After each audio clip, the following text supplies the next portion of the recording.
Salve María a todos en este nuevo programa de Creciendo en la Fe, en que vamos a crecer de verdad si nos dejamos tocar por la gracia actual, una gracia actual que no deja de llegar cada instante en nuestro día a día, pero que en momentos en que queremos ser especialmente fieles a Dios, especialmente en materia de fe, se hace más intensa esa gracia actual para que comprendamos, pero que sobre todo, adhiramos a esa fe maravillosa que Dios nos ha revelado.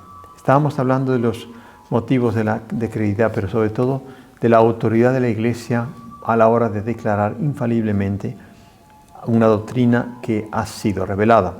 El padre Roger Marín transcribe aquí un trecho muy importante de los teólogos salmantinos. Es un conjunto de teólogos que editaron varios libros, varias publicaciones, detallando toda esa temática. Y él transcribe esta frase, este trecho, publicado, son comentarios a Santo Tomás de Aquino hechos por la escuela salmantinense, de Fide, es el título de la obra que él cita. Para que el asentimiento de fe sea cierto y firme, y por lo mismo pueda ser emitido por la fe teologal, o sea, el asentimiento, o sea, la aceptación sea firme y cierta, es necesario que el testimonio de Dios se aplique de manera cierta e infalible a nuestro espíritu. De lo contrario, sería imposible por este capítulo dicho sentimiento. Pero esta aplicación cierta e infalible puede verificarse de dos modos. ¿Cómo se aplica esta manera cierta e infalible? En primer lugar, conociendo el hombre evidentemente la divina revelación, o sea que Dios le habla directamente, como aconteció a los profetas y a aquellos que recibieron directamente de Dios el conocimiento de los mismos, póngase Moisés, Elías, etc. De otra manera es en cuanto que la predicha revelación se asevera, o sea, se afirma y se aplica por la regla infalible constituida para ello por el mismo Dios que es la Iglesia, de donde el motivo formal de la fe teologal respecto a nosotros es el testimonio de Dios propuesto y aplicado por la Iglesia. Es el testimonio de Dios que nos propone y ofrece la Iglesia. De suerte que el testimonio divino es la razón formal de creer y la proposición de la Iglesia o aplicación hecha por la Iglesia es la condición necesaria para que el predicho testimonio se nos aplique infaliblemente. Por tanto, es la conjugación entre la revelación directa de Dios y la condición necesaria, que es la indicación que la Iglesia nos hace, que creer esto de la revelación que Dios nos hace. De esta doctrina se sigue claramente cuán falsa la doctrina del libre examen. El libre examen inventado o formalizado por Martín Lutero, este gran heresiarca que tanto daño hizo a la Iglesia, tanto daño hizo a la civilización cristiana, que dividió en dos la Europa católica, que era una.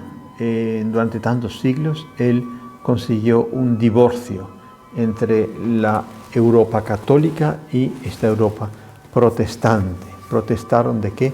Protestaron mal y de forma equivocada. Y uno de los criterios de Lutero para justificar además todo lo que él quería justificar es el libre examen. Yo cojo la Biblia, cojo las Sagradas Escrituras y el Espíritu Santo me va revelando ¿a quién? A mí, a mi vecino, a mi esposa, a mi mujer, al pastor.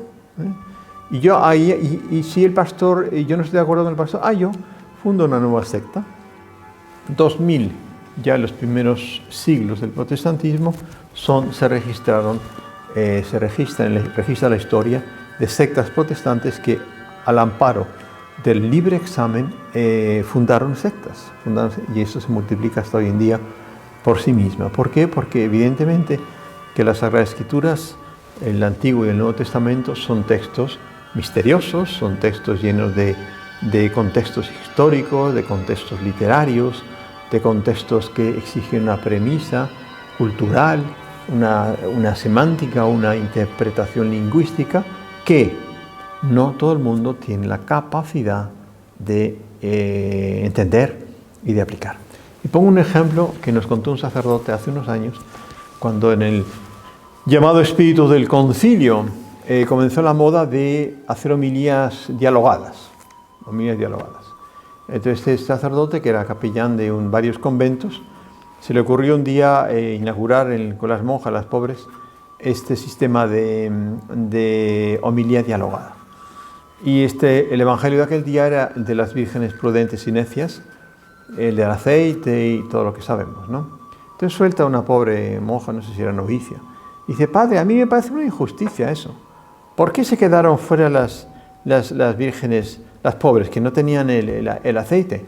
Ahí se dio cuenta el sacerdote la metedura de pata que era dejar el libre examen, la libre interpretación, el libre comentario en una homilía. ¿Por qué? Porque la monjita esa lo que tenía que hacer es saber lo que la Iglesia enseña, aprender, ser dócil y no comenzar. Bueno, si fue cortado tiempo, fenomenal. Pero lo malo es que este libre examen en la práctica que se ha implantado en nuestros días hace que esa unidad fabulosa, virginal y santa que había en la Iglesia, de una sola doctrina, una sola moral, una sola fe, un solo bautismo, se multiplica.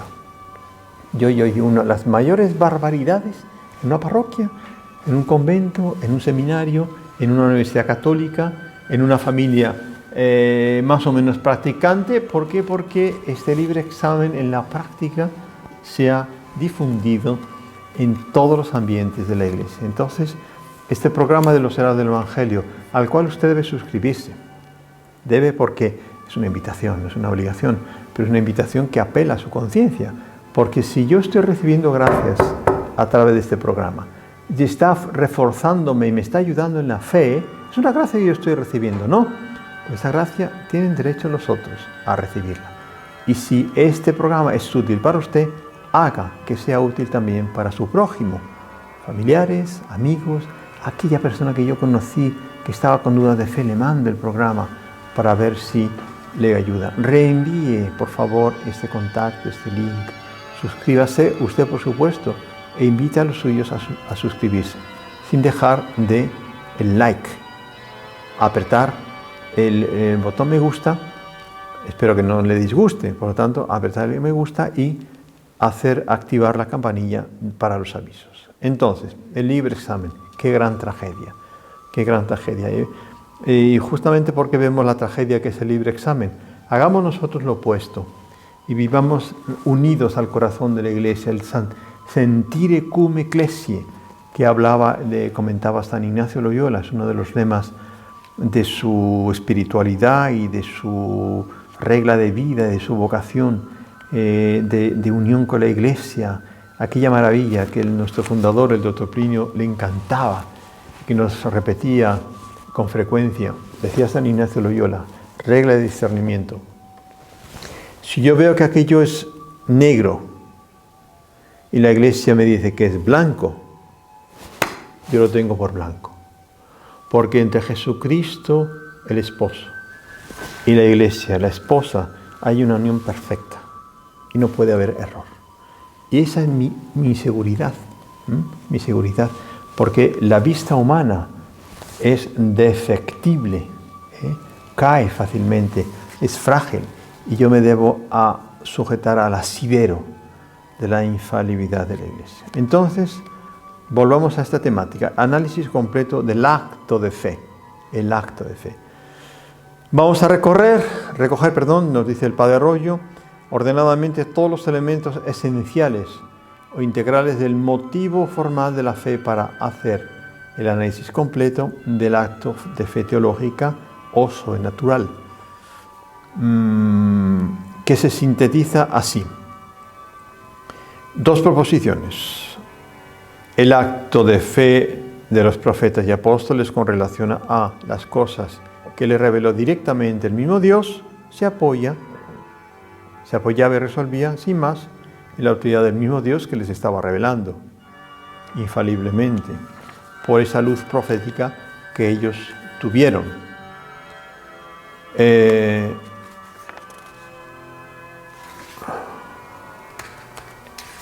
Y la razón es porque los profetas y apóstoles, que fueron ilustrados directamente, recibían juntamente con las verdades que se les revelaba la luz profética, importante esto, para percibir con evidencia absoluta e infalible certeza que se trataba del mismo Dios, no era un fantasma, no era un demonio disfrazado de ángel. La luz profética les hacía discernir, y eso se ve leyendo las Sagradas Escrituras. Es por eso que los verdaderos profetas son los que constaban después en los libros, no los falsos profetas que fueron diciendo absurdos, sino estos que tenían la luz profética, estos que discernían aquello que era realmente de Dios, manifestándoles con su sabiduría y veracidad infinitas aquellas verdades sobrenaturales. ¿Por dónde?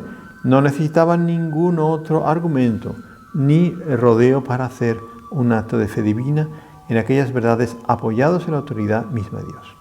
Esos son los profetas y apóstoles que recibieron directamente de Dios la revelación.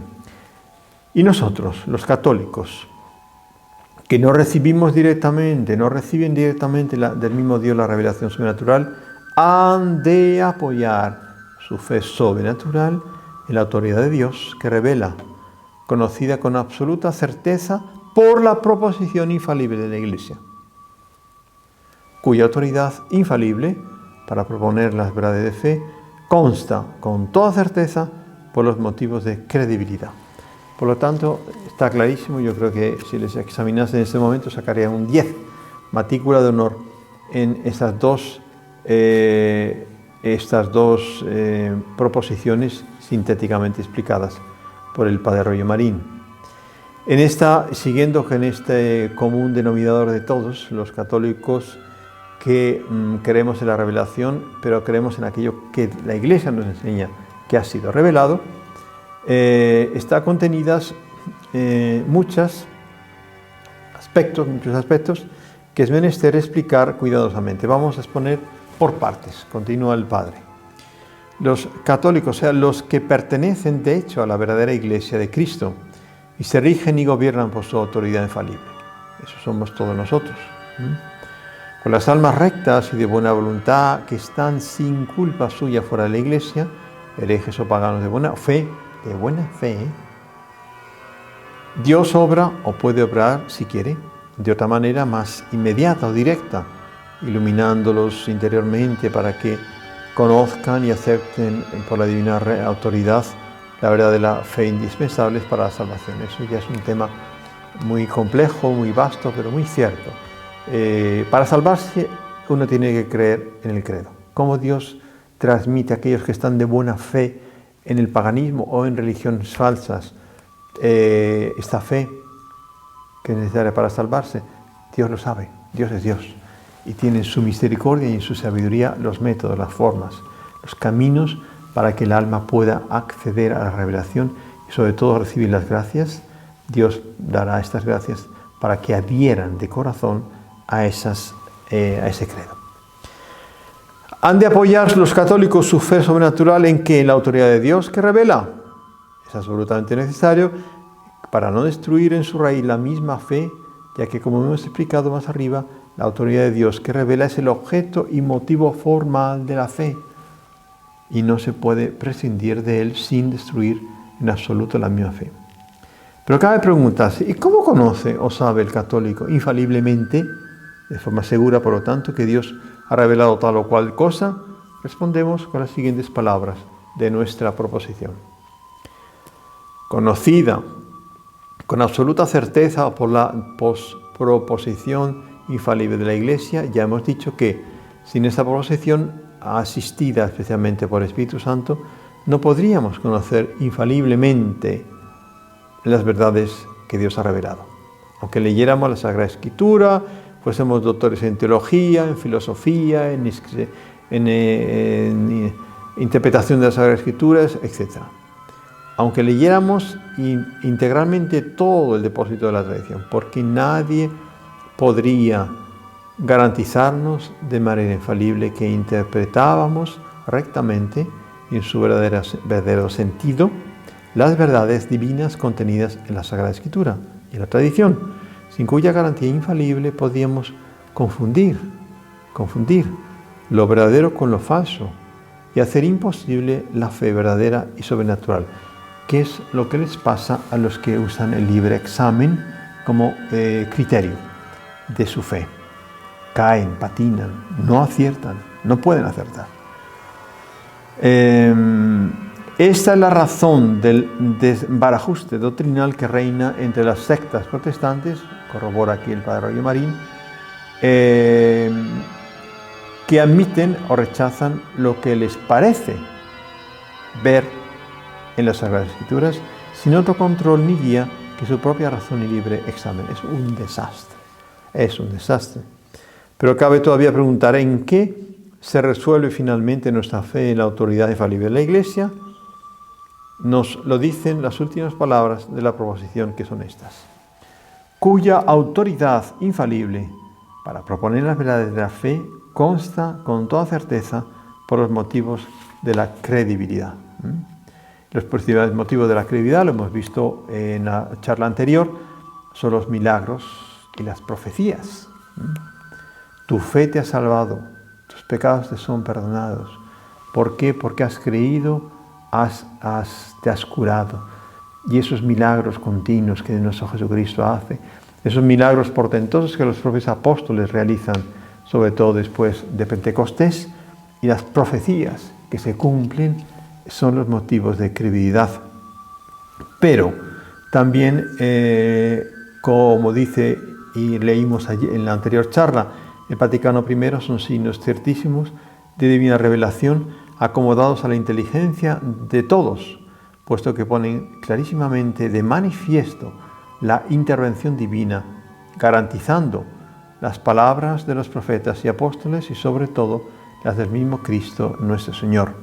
Y sobre todo y principalmente el gran motivo de credibilidad es la propia Iglesia, en su santidad, en su doctrina, en su estabilidad, en su continuidad y en su divina manifestación, a través de sacramentos y de las maravillas que obra en su seno, produciendo la santidad que ella misma corrobora y ninguna otra religión corrobora, con una seguridad que la hace merecedora de una autoridad moral impresionante.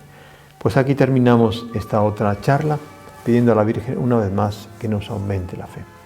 En nombre del Padre, del Hijo y del Espíritu Santo. Amén. Dios te salve, Reina y Madre de misericordia, vida, dulzura, esperanza nuestra. Dios te salve.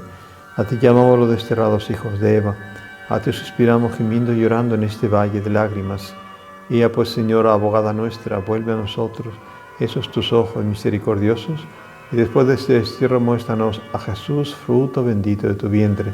Oh clementísima, oh piadosa, oh dulce siempre Virgen María, ruega por nosotros, Santa Madre de Dios, para que seamos dignos de alcanzar las promesas de nuestro Señor Jesucristo. Amén.